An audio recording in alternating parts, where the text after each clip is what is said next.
I was arrested once, and I was lucky enough. We were not in possession. I almost was knocked down by a vehicle. These big lorries. The reform came because of the shock, the culture shock. Yeah. I actually remember there was a program that we had in school, even before we got into drug abuse. I remember it was called Stepping Stones Foundation. And cigarettes and hookah they call it shisha nowadays. Sometimes you use pills. When you find yourself in such a situation, be ready to say no and let your no be a no.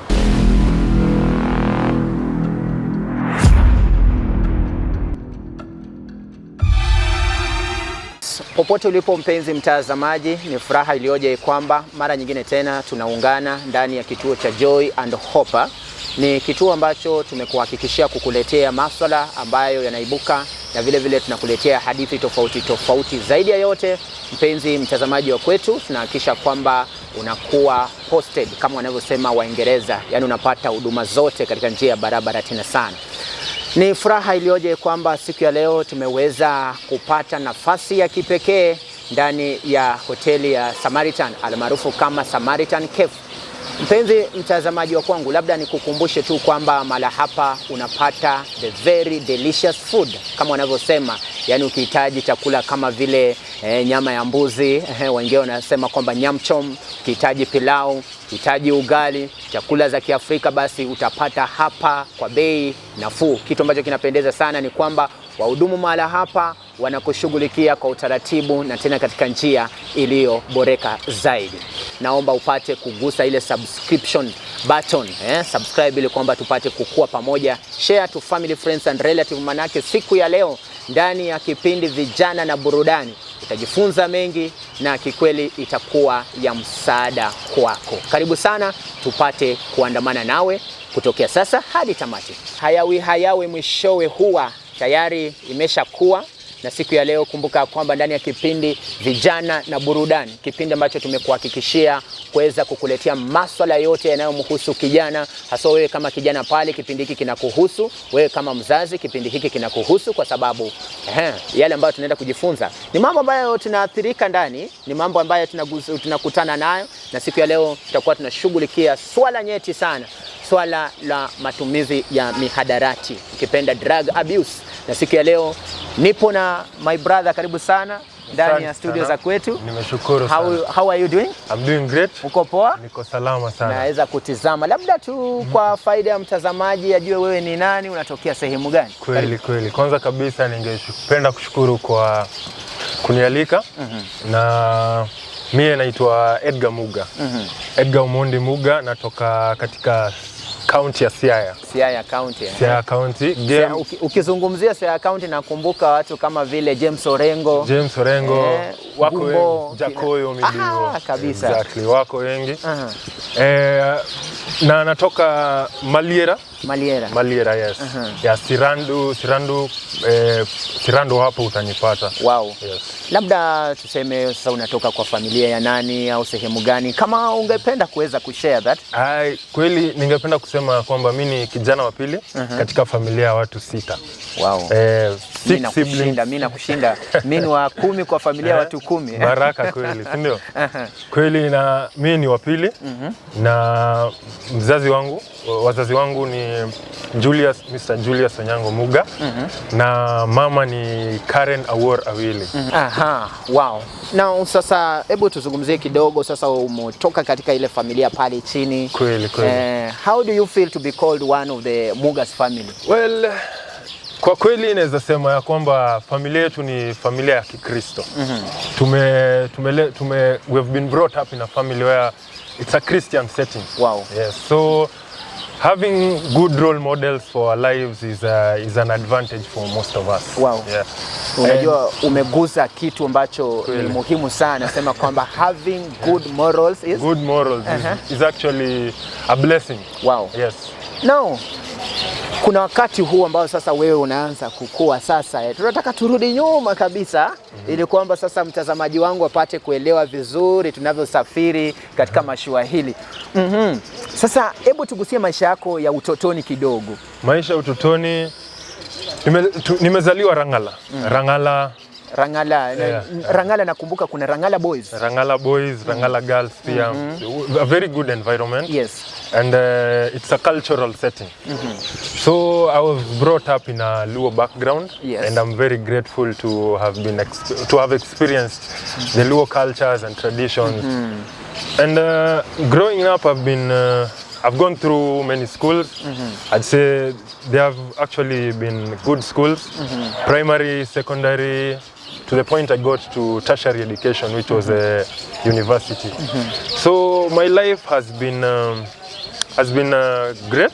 I'd say. I thank God. But through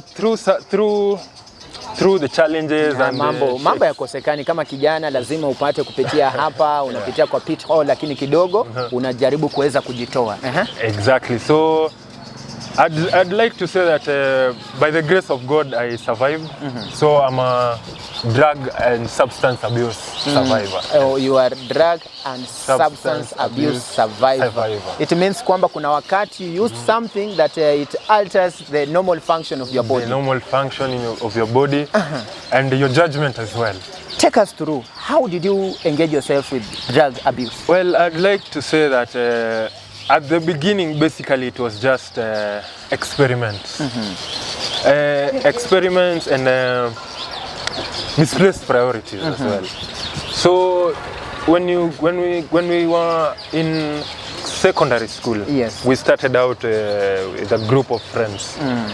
Unatengeneza kaband. Yeah, a group of friends where we wanted to experiment. So we started going through parties because we were not actually satisfied. By what level of education? That was in secondary upper level. Upper level. Now this is form 3. Form 2 actually. Form 2, form 3. Because I got into drug addiction. You know they always say kwamba darasa la kupita in secondary kwamba ni form 2, kwamba inakuanga with a lot of challenges, a lot of mambo ya kujaribiwa.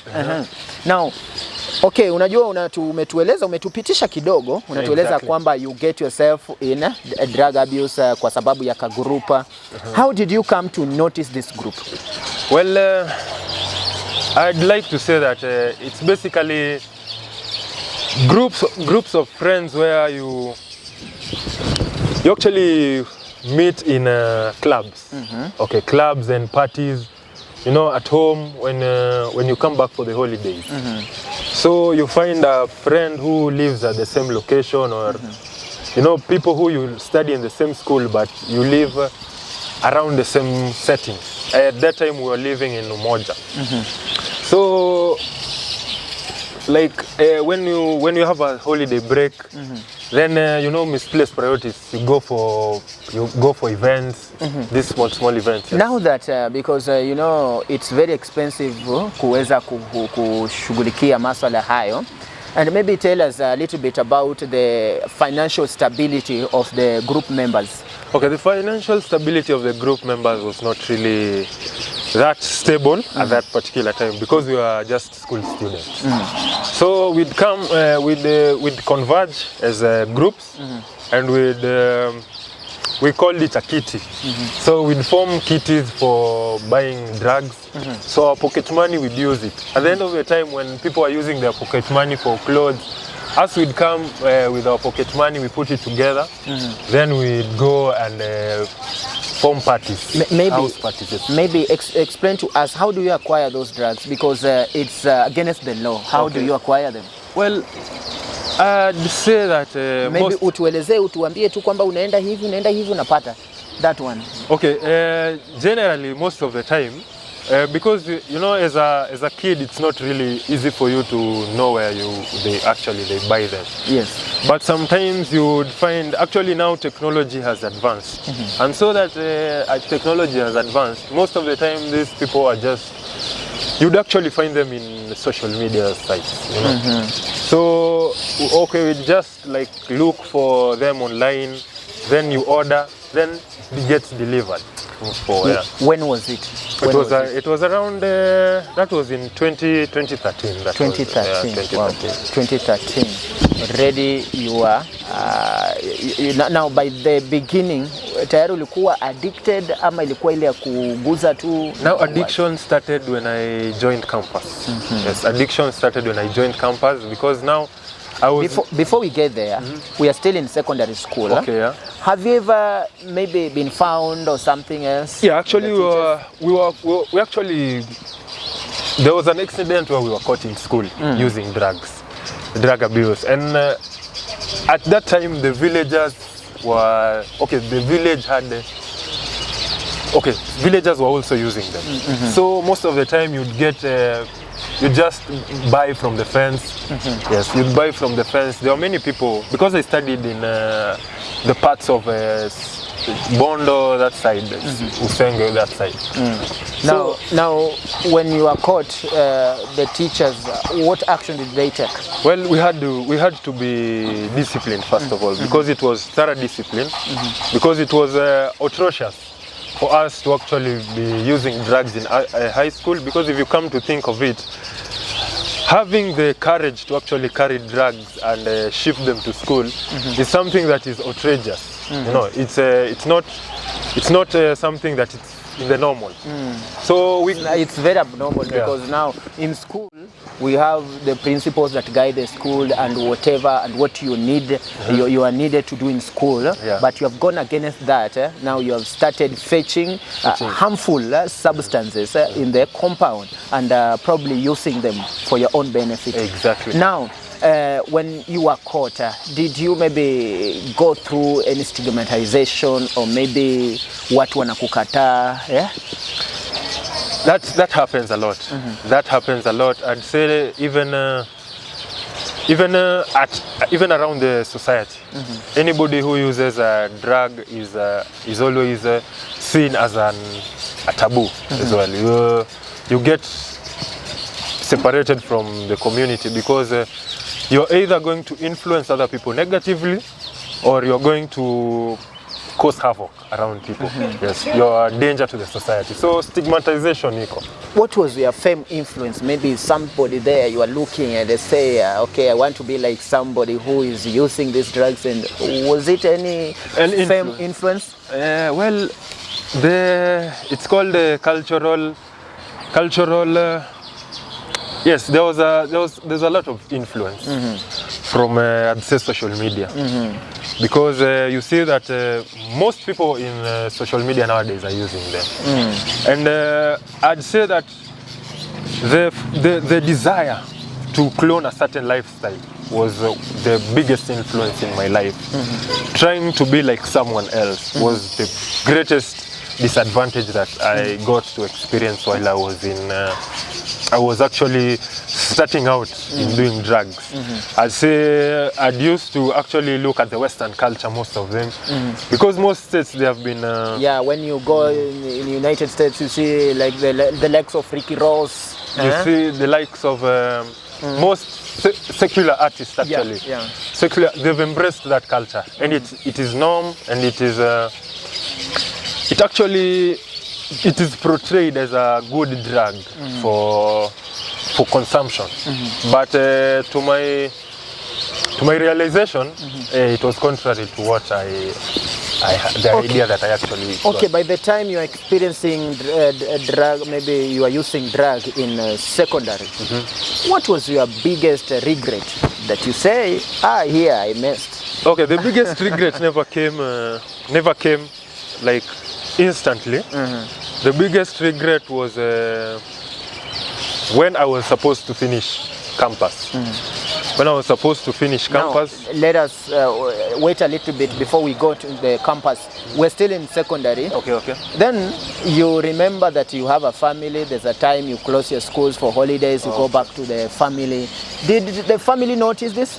Well, I used to actually back at home. I used to be Okay, I used to be a good boy. That was one important thing that I really valued as a young person. Back in Form 1, I actually performed really well when I joined Form 1. But I had a desire when I was joining Form 1. I had life plans and I had goals as well. So joining Form 1, the biggest regret, okay, joining Form 2, I started doing drugs. In Form 3, my education quite deteriorated, like it went down. So in Form 4, when we were being expelled, that realization that I had actually messed up my life. That was when like my biggest regret. Actually, it actually dawned on me that the goals that I had actually made, I had actually messed them up. That was one of them. The second one was the fact that I had lived my entire years. We would say that was around 17 years of sobriety, and you're saying you have actually introduced something into your system that it manipulates your thoughts. Now, what was the reaction of your parents when they come to the realization that now their boy, their very trusted boy who is in school, is using drugs? Yes. Coming from a Christian family, yes. First of all, it was a bad image for them. Yeah, because first of all, you basically damaged their picture in the society, and it was a disappointment as well. Yeah, it was a shame, and you disappointed the family altogether. And as a role model, as a second of all, the people who are looking at up to you. You have your younger siblings that are looking after you. They look at you as a role model, expecting you to be somebody who they can look up and take up something from them. And that was one of the greatest regrets that I had in life. Wow. Now, dear viewer, tunazidi kupata mambo mazuri. Kwa hivyo our brother here is telling us how he was in this drug abuse, drug substance, mambo ya madawa za kulevya. And always tunakuwa tunazungumzia masuala haya, tunasema kwamba kama kijana basi set your priorities right ili kwamba upate kuepuka masuala kama haya. We have so many issues that are affecting the young generation, issues to do with the relationship, courtship, issues to do with drug abuse, and today we are particularly dealing with the drug abuse. Now I hope that baada ya kipindi hiki wewe kama mtazamaji wetu, kama mwathiriwa, kama yule ambaye bado hajaathiriwa, unaweza kujua kipi cha kukifanya katika njia barabara tena sana. Kumbuka kwamba hii yote ni kwa hisani ya Joy and Hope Media Group, and right now ni kukumbushe tu kwamba Joy and Hope Media Group wanakupa offers tofauti ikiwa ni December holidays kwa wale vijana ambao wana talanta ya uimbaji. Basi tunawakaribisha ndani ya Joy and Hope Studios ili kwamba upate kurekodi. Just imagine, for only 2,999 Kenya shillings unapata nafasi ya kuweza kurekodi muziki wako. Kwa hivyo karibu sana, na masuala mengine pia we have other packages, offer packages za mhula huu au ukipenda this holiday, ili kwamba wewe kama msanii upate kumakinika hata zaidi. Welcome back our dear viewer. Tugali tuko hapa tunakuletea mambo mazuri kabisa. And kumbuka kwamba tumekuahidi kwamba siku ya leo unaenda kupata a lot of educative matters, kwa sababu sisi hapa hatubahatishi, tunahakikisha kwamba the community inakuwa in an upright mode. Karibu sana tena my brother. Mara nyingine tena. I'm very pleased to be here. You are sober today? Very sober. And ulitumia kidogo. Well, I'd say that drug abuse is not something that you can actually get out of like instantly. And the one thing is, when you introduce something into your mind that is affecting your judgment first of all, and contrary to what your body is actually used to, you have to have some effect. Now, a little bit of maybe when we come back to the secondary, a little bit, because you know, when you're in school, tunakuangana zile subjects ambazo zinafunza the effects of drug. Okay. Of drug and drug abuse. Exactly. The effects unazisoma, unaambiwa kwamba when you use this drug, you are going to alter your normal function of the body in this way. Ama ukitumia hii, but how did you learn that and still use it? I've actually been trying to figure that out personally myself because sorry, maybe we can say it was a sort of ignorance. Actually, that is it. That is actually ignorance. In class, when you are asked questions to answer about the effects of drug abuse, you outline them. You outline them. But in real life, you don't apply it. You don't apply it. And that is why I want to say that we go through different cultures as Christians or as Muslims or as whatever denomination you are in. And whatever you are taught at the end of the day as a young person, you have to take it up to yourself to actually apply it in real life. Because most of these things you are taught, but the moment that it comes to when you never actually intend that one day that I'll be in possession of a drug, it just catches you by surprise. Yeah, it's not your intention, but because you get yourself into. You get yourself into that because as you listen, peer pressure is actually one of the greatest things influencing young adults. The factor. And actually got into drug abuse through peer pressure. And if you look into it, we are all peer influence is because a young person was also introduced into drug abuse. Yes. So as a young person, the first thing that you're supposed to do is whatever you are taught in either class or in church or wherever your parents or your guardians or a friend tells you, is something that you really have to take positively, if it is something that is going to help you grow into a... But surprising thing is that the current generation, we only take serious the wrong advices, but those advices that lead us to astray, lead us to a problem, we take them.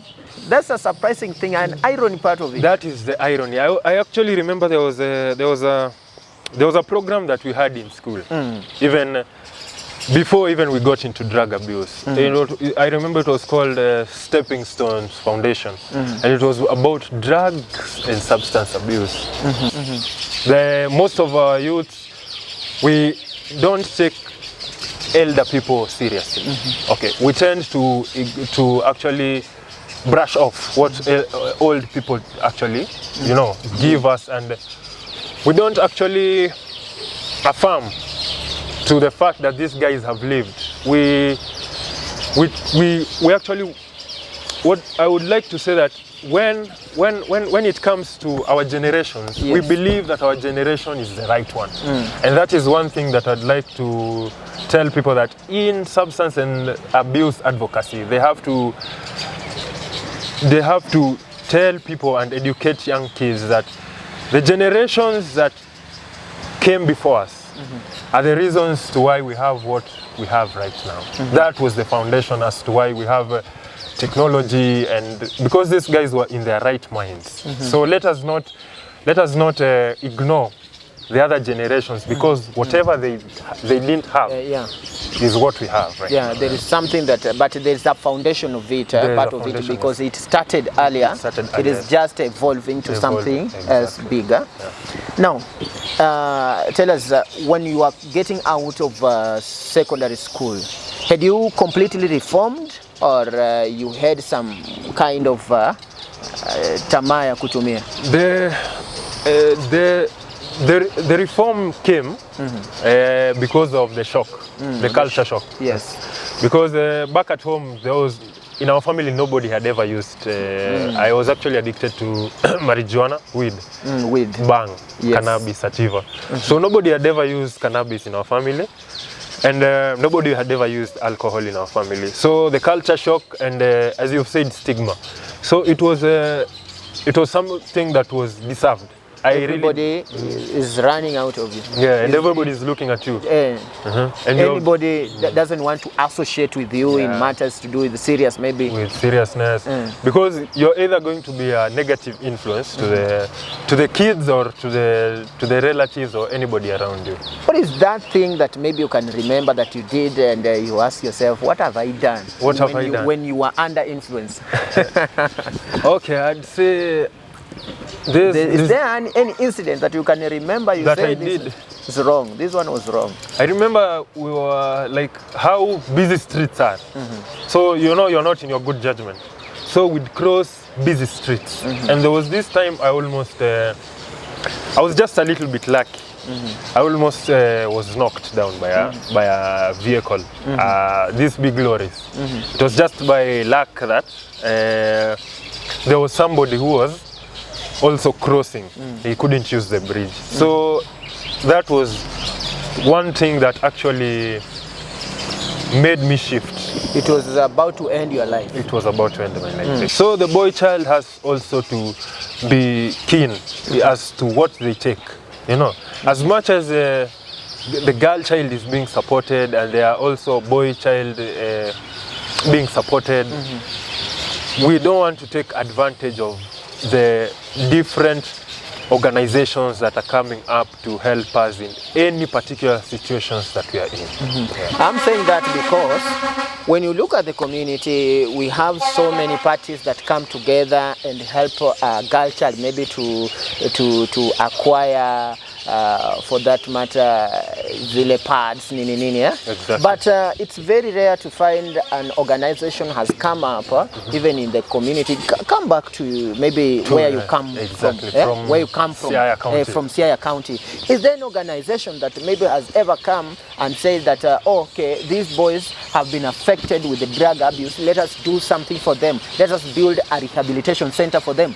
That one has never ended. But now that is what we are asking the government at least to come up with something that can help the community, because even as we are here in Vihiga County, when you walk around, you'll see many of the youth are affected by the drugs, the drug abuse, be it alcohol, that weed, and many other substances. But now the government has not even come up with an organization that maybe can build a rehabilitation center to secure this young generation. Because at the end of the day, they are the ones that are coming to maybe they'll be needed tomorrow.